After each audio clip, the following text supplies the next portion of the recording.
Good evening, everyone. Welcome to Coaching for the Soul. Welcome to Decaf Coffee Republic. We're coming in live right now. And with me are certified life coaches in the house. And we'll also have guests and visitor. Magandang gabi. Thank you for joining us tonight. Tonight, we're going to be talking and diving to a moment in your life when you grumble. So the price tag of grumbling. Actually, many of us have this limiting beliefs of what grumbling is, because many times we think of grumbling as reklamo. We talk about grumbling as, you say, a lot of negative things. But tonight, as we dive in for this talk, we're gonna be taking this off from the different forms of your grumbling. How do you grumble? What are the things that you're grumbling about? And ultimately, seeing really the high price, the price tag that you are really encountering, consuming because of grumbling.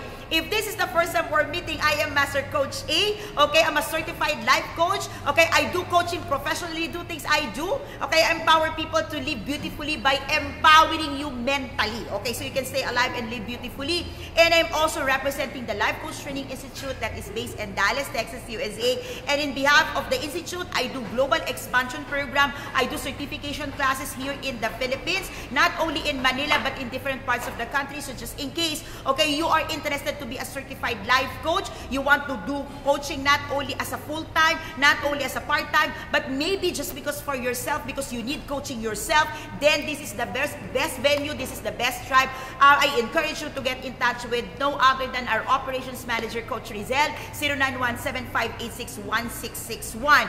Also, if you are from Region 8, okay, coming up next is Region 8, this July 20 and 28, we're doing the certification class. So just in case you're within the area, you're within the region, we invite you to join us this July 20 and 28. Now, our coffee shop, okay, is not only selling coffee, is not only serving you with coffee. We exist for two things. We help people be inspired and be transformed. And the reason why we're doing this weekly talks and this coaching night is this is the way we're helping people find their purpose, their meaning, and start being transformed in their journey. Now, for tonight, for all my guests on floor, I have a gift for you. I'm going to be sharing with you this worksheet. Okay, after. Okay, so that is the prize and my gift if you join me on floor. So I'm thinking, what's the difference of people watching online? Of course, for those of you joining me online, even on a replay, I appreciate all of you. Okay, thank you for following. Thank you for sending your questions. But I think I've also come to a moment that I want to bless the people on floor for coming, okay, for braving through the traffic, okay, for spending time with me and making the floor beautiful as it is today. It's beautiful because of your presence. Imagine kung nagtotalk ako mag-isa dito, tapos kausap ko lang yung camera. Dreadful to. Okay? I'm not one person who loves talking in front of the camera. Baka si Coach Mike. Ako hindi kasi talaga. I'm not that. Okay? I'm a people person. When I say people person, I want to interact with people. I want to interact with real people.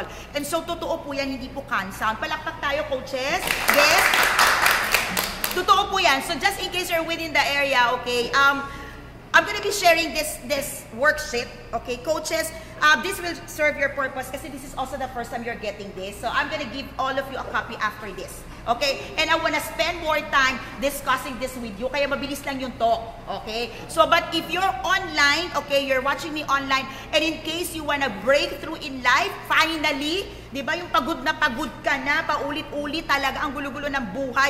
Alam mo, hear me out on this. Sometimes you feel that life is okay even you feel the chaos inside of you. Okay, parang, coach, nag-connect ba yun? Feel okay but chaotic. Okay, di ba ganito yan? Sometimes, it's just smooth sailing. The experience is parang wala namang problema but your heart is shouting out for something. Can you connect with me? Nararamdaman niyo yun? And people cannot seem to understand why do you feel some chaotic moments or why do you have chaotic moments and why do you feel chaos inside when everything is okay? Tapos sabi sa iyo, anong mali? Okay naman. Diba? Magandang relasyon, maganda trabaho, maganda pera, maganda lahat. So anong problema mo? Do you hear that? Naisip mo na ba yun? Or baka ikaw nasabi mo na yun sa sarili mo? Self. Ano ba talaga yung problema? Okay? And most of the time, this is where your grumbling comes. Okay? For many of you, you have this thinking that grumbling is reklamo ka lang ng reklamo, ang dami-dami mong sinasabi. But truth of the matter, grumbling is a state of heart. It's a state of heart. It's a posture of the heart. And grumbling comes in different sizes and different phases and different reaction. Some of you would grumble by such a beautiful facial expression. Totoo yan. May mga tao ang kanilang grumbling ay ang ganda ng posture. Talagang gumaganyan na. Grumbling yun. Makikita nyo biglang nag-spit. Diba? Biglang gumanyan. Yan. Gumrambol. Yan. Coach K. Sabala. Babasahin ko lang. Coach A! Yun na yun. Yun yung sinabi niya. Coach Maureen. Hi, Coach K. I miss you. I'll be seeing you next week. I am excited. See you, sister. Okay. So, some of you would grumble with, tulala mode. Because there's a lot of things happening in your brain. Diba? Marami ka nalapatay sa utak mo, kakagrumble mo. Ang dami mong reklamo pero lahat sa utak mo. And you feel, doing that, wala ka namang naapektuhan. But truth of the matter, with that, you get isolated or you're already reacting to situation by withdrawal. Diba? Imagine mo you're grumbling about something at humaharap ka lang sa wall, wag mo kong kausapin. Not today. Those moments. Or you grumble, well, of course, the common form of grumbling is talaga ang dami mong sinasabi. Yung sabi ng iba makuda, masalita, masabi. Di ba? Another way that you grumble is you keep beating yourself. Ikaw kasi, ano ba yan? Iulit ka na naman. Bakit? Sino yan? Di ba yung ang dami-dami mo talagang sinasabi, tapos natin sinasabi mo para sa sarili mo. Can you connect? Okay. Yung iba nag-grumble, here's ano ginagawa ng iba nag-grumble. Sige na, okay na. No comment. Okay? Grumbling comes in a very expensive form. Yung mga minsan ayaw nyo nang makapag-usapan, sige na, you give it away. Okay na, tama ka na. Oo na siya para matapos na. Okay. Why is it grumbling? Because in your mind, pinapatay mo na yung tao. And why do you grumble? What do you grumble about? Things that does not sit well with you, things that you don't agree with, things that are not your pattern, things that are not your expectation, things that does not really come into terms with your timing, with your ways, with your manner, things that does not sit well even with your culture. You grumble about them. So, some people would grumble even about things na hindi nila kalibel. So like kung feeling mo class A ka and you're put in a situation na pang class B, ano ba to? Bakit ganun? Why do you grumble? It's because at a certain point in time, you know you deserve more. You grumble because of your entitlement. You grumble because you have this standard. Things should be like this. My way or no way. My standard or no standard. Think about it. When was the last time you grumbled and it hit you to the core? Yes, it hits you. Kasi it does not sit you. Hindi. Bumabangga siya. Bumabangga siya sa culture, bumabangga siya sa values mo, bumabangga siya sa educational background mo, bumabangga siya sa manners of you doing it. So bumabangga siya sa sayo. And then you keep grumbling. But interesting in grumbling, who are you hitting? Think about it. Who are you hitting with grumbling? See? This is one thing, that is shaping your mood, shaping your day, shaping the way you think. And in the process, you are hitting yourself. Okay, so I asked my on-floor guest kanina, when was the last time that you really grumble and it hits you to the core? Now, I want you to ask, tell me, answer me. Hindi naman nila kayo nakikita, so when that happened, try to remember what was your emotion at that point. Ano talaga yung nadali sa'yo, yung nag-grumble ka niyo? Anong tinamaan? Bongga. Yung iba time, di ba? Yung time ko kasi nanakaw Ano talaga? Remember that? Because nasayang, it was a waste of time. Right? Kaya ka talagang, yun yung moment na yun. O kaya, nasayang yung relasyon, nasayang yung moment, nasayang yung ganon. You get it? Sige, ano yun? When was the last time you really grumbled, katamaan ka? What was that emotion? What was that intense? Or key lessons? What is that? Remember that? O yung bongga talaga yung grumbling mo, yung talagang, Meron ako yung, may usapan kami ni wife yung nanibigyan na 6 a.m. Tapos, 6 a.m. 6 a.m. Kasi mag-breakfast kami together. Oh. So, date ito ng 6 a.m. Tapos, kasi lunchtime ako mag-live ako kanina. okay, and then? Dumating siya, kung pa-check ko na ako sa 12 Oh. 6 a.m. to 12 Pinaghintay mo ko. Saan nangyari? Oo, yung gigil mo ganyan parang. Nagkasap siya sa tao. Ano nangyari, Coach? Nagkasap siya sa tao. Manyan kami nito. Narinig niyo yun? That moment cost him 1 year of broken relationship. Kung may lalalim pa naman po. Pero kahit ako, grabe, 6 kaling na oras yun. Tapos minsan lang ako pumunta na siya. Nakikita ko yun dati. At least dumating. May isang year, subuting na ako. Kita mo, alam ko. O, sino pa? Sino may ganon? Yan tayo eh. Wala kayong maalala. Para so, ibig sabihin nun, so, lahat ng grumbling yung super common lang ang epekto. Sanity. Ako, grumbling ko, one of, I think, a very prized na grumbling. Umatras na ako, ayoko na, bahala ako, sa'yo na yun. Binitawan, you withdraw. I could remember that. Yung because hindi, alam mo yung gabuhok na parang, sa'yo na lang, ayoko na, bahala ako. Pinigay. Yeah. Very costly sa akin yun. Okay. Pero lahat to makikita natin, the price, iisa yung price tag. Iba-iba lang tayo ulit ng forma. So, sige, Coach Mike, ikaw, meron ka? Happiness. Hindi kasi I refuse to grumble kasi may conscious snap na sayang sa energy, sayang. Correct. And what can I learn from this? Ganun lagi. So, kunin na lang yung lessons. Correct. Coach Sean. Time. Ang dami na wala. Momentum. Sana may dami ka nang nagawa. Correct. O ang daming delay. So, yung ako ang ginagawa na. Correct. Parang yung time nag-boom, gumanon, so wala nang nangyari. Correct. Nag-delay lahat. Correct. Coach. Sa akin time din. Tapos ang effect nun,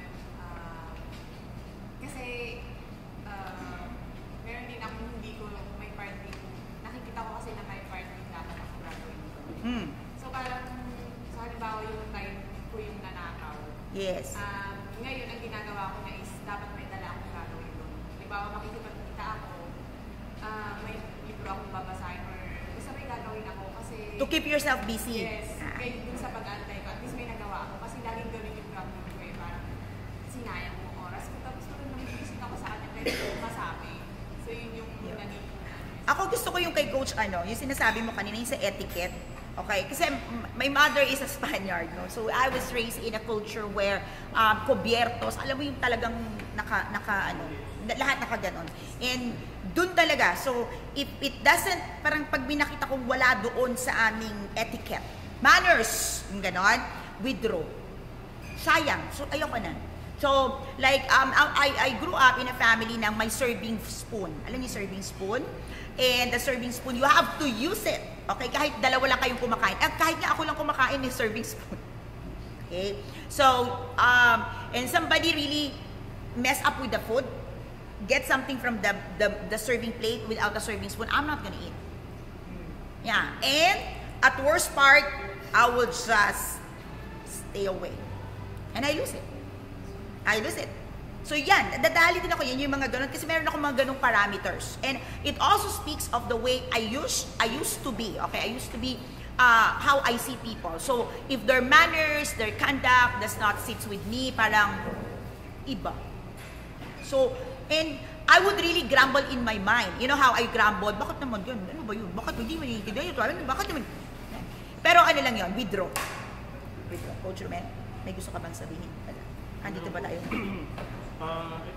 Yung nare-recall ko lang sa maid lang. Kasi paulit-ulit. Sa helper, Paulit-ulit. Redundancy, yung mga problema na, alam mo yung ano daw dyan, yung hindi matutututong tao. Maikli yung pasensya natin. Okay, now. No matter how you encapsulate all the grumbling experiences that you have, okay, at iba-iba yung price tag, iba-iba yung epekto sa inyo. You know what's the price tag? The high price tag of grumbling. Coach, yun yung sinabi mo. Joy. The high price of grumbling is joy. And what is joy? What is joy? Joy is strength. Joy is power. Invisible power. Yeah. Diba? Invisible power of joy. There is so much power in joy that you are trading when you start grumbling. The moment you grumble, boom. Okay? Sabi mo kanina, Coach, happiness. But joy is even deeper. Kasi yung happiness, it's situational. For people who's grumbling, even if the situation change, you still grumble. Kaya, nangyari siya last year. Kaya I'm asking you, can you still remember? Nangyari na siya last time, you still can recall. So, joy. Joy at the moment. Joy in the future. As in joy all throughout. And joy whenever you remember those things. And the problem with joy, it comes with great strength. So, when you lose the strength, you lose the power, and therefore, you shortchange of yourself, achieving more, gaining more, experiencing more. Ikaw yung tinamaan. Ikaw yung nadali. Can you connect with this when those things that you are grumbling with? Okay. Now, my question to you, is there really anything that you gain from grumbling that is worth the price of joy and the power and the strength that comes with joy? What you gain? What have you gained? So why do you grumble? It's more of a release rather than a gain. It's a release. Okay. You release. And then what happened with the release?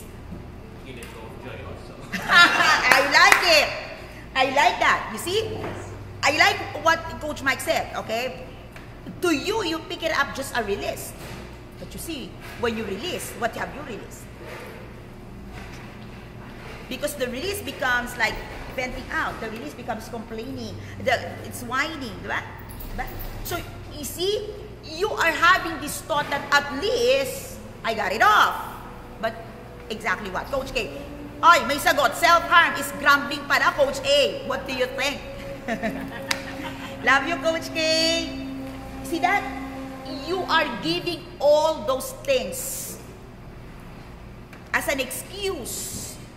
But truth of the matter, it is you who have released all these excuses. And it's consuming you. It is consuming you. Okay?